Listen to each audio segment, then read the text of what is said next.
Assalamualaikum teman-teman. Halo semuanya. We are from Group 3.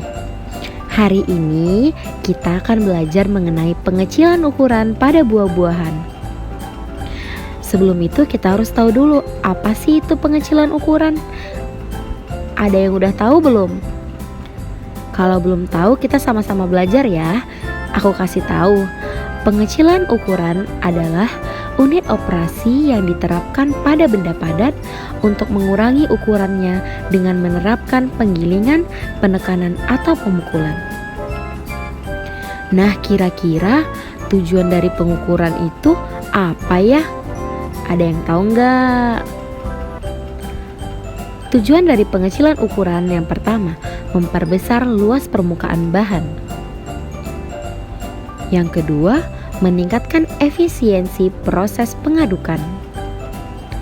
Dan yang ketiga, memenuhi ukuran standar produk tertentu. Ada beberapa metode dalam pengecilan ukuran untuk buah.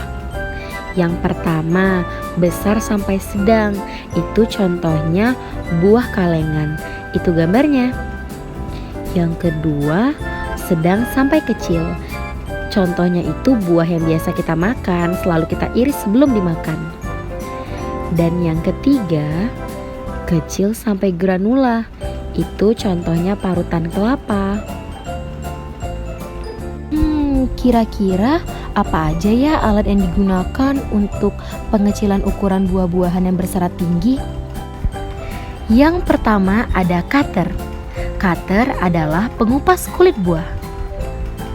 Contohnya ada pisau pemotong, pengupas, dan pengiris. Selanjutnya ada crusher. Crusher adalah pemecah.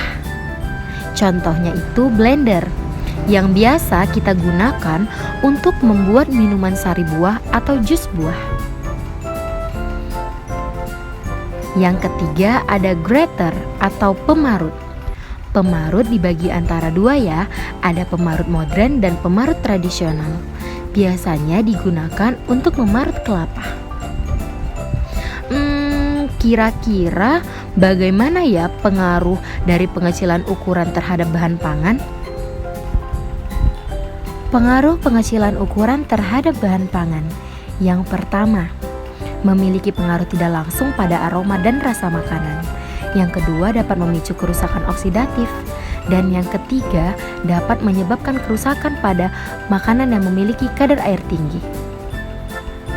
Selanjutnya, bagaimana pengaruhnya untuk nilai gizi makanan tersebut ya?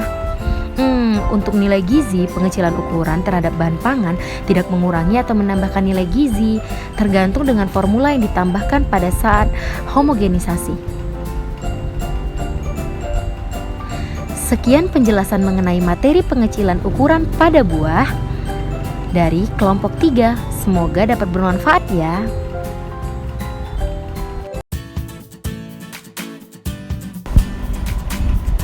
Eits, tunggu dulu. Agar lebih memahami pengaruh pengecilan terhadap buah, kami dari kelompok 3 akan melakukan praktikum online, yaitu melakukan pengecilan ukuran buah secara langsung. Selamat menyaksikan videonya. Jangan di-skip ya. Video pertama, pengecilan ukuran buah besar sampai sedang, yang dibawakan oleh Lukiana Melayoga. Video kedua yaitu metode sedang sampai kecil, yang dibawakan oleh Lady Violeta.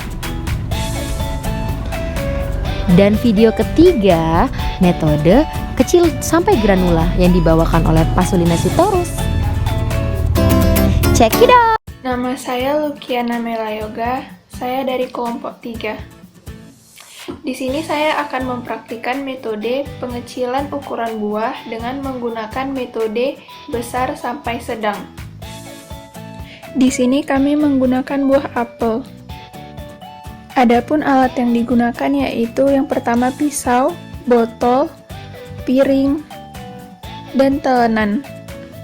Di sini saya akan memperkecil ukuran dari buah apel dengan membelah dua buah apel seperti ini. Lalu kupas kulit buah apel dan potong dadu buah apel hingga menjadi 2 seperti ini. Setelah dipotong dadu, letakkan buah apel di dalam piring. Uji sensorik dari buah apel yaitu setelah didiamkan beberapa menit, buah apel berubah warna menjadi kuning kecoklatan. Tekstur dan aroma dari buah apel tidak memiliki perbedaan. Sekarang kita masuk ke metode 2 ya, yaitu metode sedang ke kecil. Perkenalin dulu, nama aku Lady Violeta. Nah, jadi metode sedang ke kecil ini biasanya digunakan saat kita ingin mengkonsumsi buah secara langsung. Nah, aku contohin buah semangka ya. Jadi awalnya ini buah semangka berbentuk sedang atau bisa dikategorikan besar, sehingga kita harus memperkecil ukurannya agar kita lebih mudah mengkonsumsinya. Bahan yang digunain adalah semangka dan alat yang digunakan adalah pisau. Gimana sih cara kita memperkecil ukuran semangka dari sedang ke kecil? Jadi caranya itu kita potong semangkanya menjadi beberapa bagian kecil. Nah, gunanya itu agar kita lebih mudah untuk mengkonsumsi buah semangka tersebut. Nah, kita harus lihat juga ya bagaimana aroma, warna, serta tekstur semangka sebelum melakukan pengecilan ukuran agar bisa kita bandingkan. Tara, ini dia buah semangka setelah mengalami pengecilan ukuran dari sedang ke kecil. Dari segi nilai gizi, berdasarkan jurnal tidak ada perubahan nilai gizi untuk buah yang mengalami pengecilan ukuran. Hanya saja ketika buahnya lebih kecil, maka nilai gizinya akan disesuaikan dengan berat buahnya. Selanjutnya yaitu uji sensori, dilakukan berdasarkan pengamatan saya sendiri. Dari segi warna tidak ada perbedaan atau perubahan warna. Warna semangka tetap berwarna merah. Yang kedua dari segi teksturnya tetap berserat, tetapi setelah mengalami pengecilan ukuran, air di dalam buah semangka semuanya keluar, sehingga buah semangka lebih berair. Untuk dari segi aroma, semangka tidak mengalami perubahan. Selanjutnya dari fisiknya, bentuk dan ukuran. Bentuknya masih tetap dan ukurannya berubah menjadi lebih kecil. Sekian pengecilan ukuran buah metode sedang ke kecil. Terima kasih. Nama saya Pasulina Sitorus dari kelompok 3. Di sini saya akan mempraktekkan metode pengecilan ukuran buah dengan metode kecil sampai granula. Bahan yang kami gunakan itu ada buah kelapa. Alat yang kami gunakan itu ada piring, ada parutan, ada telenan, dan pisau. Di sini saya akan memotong buah kelapa dengan ukuran kecil seperti ini hasilnya. Lalu saya mengupas buah kelapa sampai berwarna putih seperti ini. Lalu saya memarut buah kelapa sampai halus dan hasilnya seperti ini. Kelapa yang diparut tetap memiliki nilai gizi, tidak ada pengurangan nilai gizi yang terjadi saat pemarutan. Selanjutnya ada uji sensorik, warna, tekstur, dan aroma. Di bagian warna, pada saat awal daging buah kelapa berwarna putih. Setelah diparut, warna kelapa tetap putih. Di bagian tekstur, kelapa berubah. Pada awal tekstur kelapa keras, dan setelah diparut teksturnya berubah menjadi lembut. Di bagian aroma tidak ada perubahan aroma setelah pemarutan. Dilihat dari fisik, bentuk kelapa sebelum diparut padat, setelah diparut kelapa terurai seperti ini. Uji sensori dan uji fisik kelapa saya lakukan dengan pengamatan saya sendiri, sedangkan nilai gizinya saya lihat dari buku dan jurnal. Sekian materi pengecilan ukuran pada buah oleh kelompok 3 mata kuliah Teknologi Pangan Prodi Gizi Universitas Negeri Medan. Semoga videonya bermanfaat ya guys. Thank you. See you the next video. Bye bye.